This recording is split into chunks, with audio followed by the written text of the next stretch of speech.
The rest of the story. Jim Hamilton had to tell somebody. So one day he sat down and confessed everything to his brother.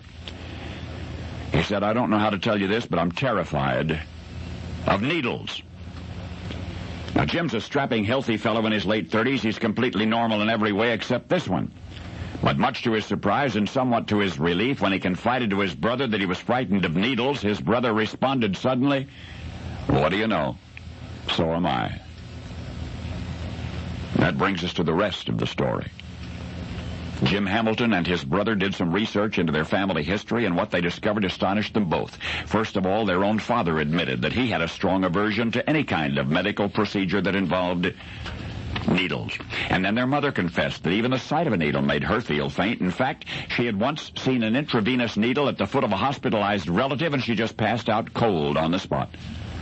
Then there was Jim's uncle. One look at a needle made him sweat profusely, made his heart race, gave him palpitations. Often he would faint. Not to mention 7 cousins, 7 of them, all of whom were deathly afraid of medical needle procedures and who came close to losing consciousness when blood was drawn or injections were given. So now Jim Hamilton did not feel so alone anymore.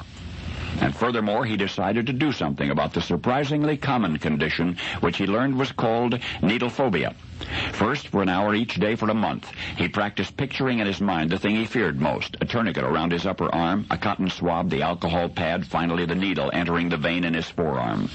And when that month of imaginary blood drawing was over, Jim progressed to breaking the surface of his own skin, just barely, with a sharp 30-gauge needle.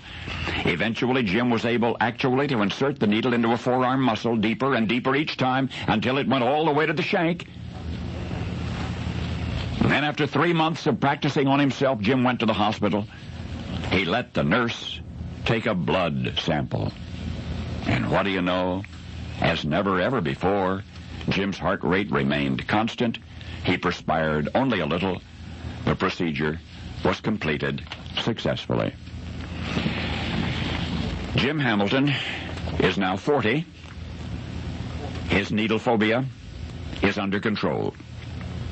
And this is no small deal. Fear of needles is so profound in some people, including some athletes whose names you would recognize, that the simplest hypodermic injection can send them into a coma, can make their heart stop, can even kill them. But Jim proved to himself and to others like him that one need not be burdened with such fears forever. And one day he hopes the similarly phobic members of his own family will also seek to remove this apparently inherited curse from themselves. And by the way, Jim Hamilton and his needle-fearing brother and his needle-fearing uncle and 2 of his needle-fearing cousins, all of them are practicing medical doctors, family physicians. And Dr. Jim and his doctor brother got much of their medical experience working, of all places, in emergency rooms. And now you know the rest of the story.